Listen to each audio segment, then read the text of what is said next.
Political গভর্নমেন্টের যে ইয়েটা ছিল, এবার যেহেতু জনগণের সরকার এবং আমাদের যে অর্থ উপদেষ্টা আছে সালেউদ্দিন আহমেদ, উনি যথেষ্ট বিচক্ষণ।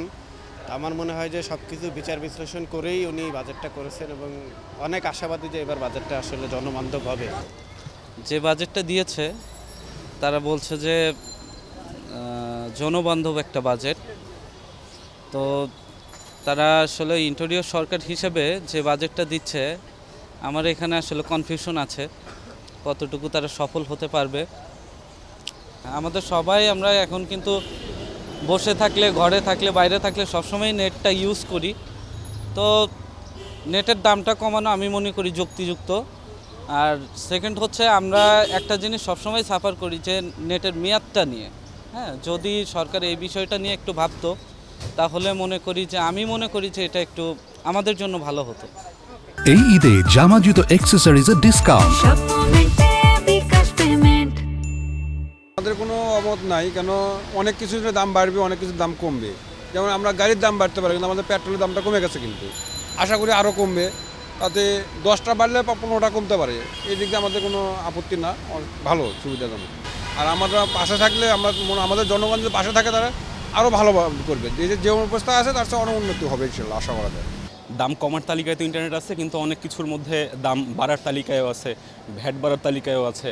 তো ওই সব কিছুর জন্য আমাদের অন্য কোনো মৌলিক অধিকার ক্ষতিগ্রস্ত হয় কি না, সেটা নিশ্চয়ই বিবেচনা করার বিষয় আছে। বাট আমাদের এই ডিসিশনগুলোর উপরে আমাদের একটা আশা আকাঙ্ক্ষা আছে। আমি মনে করি যে এটা আমাদের আশা আকাঙ্ক্ষার প্রতিফলনটা এভাবে করেই সামনের দিকে পজিটিভিটি একটা বিল্ড আপ করতে নিশ্চয়ই আমাদের সরকার ট্রাই করবেন। আমার মতে এখন যেটা আমরা শুনতে পাচ্ছি যে এই বছর গভর্নমেন্ট আপনার গেইন ট্যাক্সের উপরে আরও 5% বাড়িয়েছে। গত টার্মেও আমাদের এখানে ছিল 8%, 4% থেকে 8% করছিল গত গভর্নমেন্ট। এখন আবার এই বর্তমান গভর্নমেন্ট আবার সেটাকে 8% থেকে এটা 13%-এ নিয়ে গেছে। তো সেখানে 13% আসলে একটা, এখানে প্রায় 2.5 লক্ষ 3 লক্ষ টাকা আবার রেজিস্ট্রেশনের কস্ট বেড়ে যাচ্ছে। এতে গভর্নমেন্ট এটা মনে করতে পারে যে এখন জাস্ট গেইন ট্যাক্স থেকে 500 কোটি টাকা পার মান্থে আসছে, এখন দেখা যাচ্ছে যে যদি 5% বাড়ানো যায় তাহলে আমাকে 800 কোটি টাকা আসবে। আসলে এটা আসবে না। এটা বেচাকেনা অনেক কমে যাবে এবং যারা সাধারণ জনগণ অনেক কষ্ট করে যারা ফ্ল্যাট কেনে, তারা রেজিস্ট্রেশনে যে এই যে 5% গেইন ট্যাক্স বাড়ালো, এর জন্য আসলে এটা বিজনেসও, রিয়েল এস্টেট বিজনেসও ধস নামবে এবং বেচাকেনাও কমবে। ওভারঅল ইকোনমিক ইয়েতে, অর্থনীতিতে এটা একটা প্রভাব পড়বে আমি মনে করি। আমাদের যে নেক্সট প্রিভিয়াস যে গভর্নমেন্ট ছিল, তারা 39,000 কোটি টাকা আমাদের লোন রেখে গিয়েছিলেন। সেই জায়গাটায় এই গভর্নমেন্ট যে ইনফরমেশন আমি পেয়েছি, তাতে 29,000 কোটি টাকা তারা অলরেডি রিপে করে দিছে, যেটা আমাদের লোনের যে বার্ডেন ছিল, আমাদের একটা শিশু জন্মের পর থেকেই তার লোন নিয়ে সে জন্মগ্রহণ করতো। তো এখন বর্তমানে সেই লোনের স্থিতি আছে প্রায় 10,000 কোটি টাকা। ইনশাল্লাহ এটাও হয়তো গভর্নমেন্ট খুব দ্রুত শোধ করে দিবে।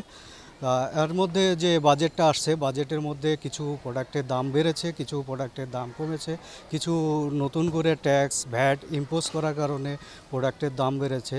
যে প্রোডাক্টগুলোর দাম বেড়েছে সেগুলো আমি বলবো যে গভর্নমেন্টকে যে এগুলা জানিয়ে তারা রিকনসিডার করে এবং যেগুলো পসিবল কমানো, যেগুলো আসলে আমাদের প্রত্যেক নৈমিত্তিক জীবনের জন্য দরকার যে প্রোডাক্টগুলো, সেগুলো অবশ্যই কমে ফেলা উচিত এবং যেগুলা বিলাসবহুল আছে প্রোডাক্ট আছে, সেগুলা ইম্পোর্ট করি আমরা বিভিন্ন সময় বিভিন্নভাবে বিভিন্নজন ইম্পোর্ট করে, সেগুলা যাতে আমাদের প্রোডাক্টগুলো কনসিডার করে সেগুলাতে যদি ভ্যাট ট্যাক্স ইম্পোর্ট করে, তো সেক্ষেত্রে আমরা সাধারণ জনগণ এতটা সাফার আর হব না।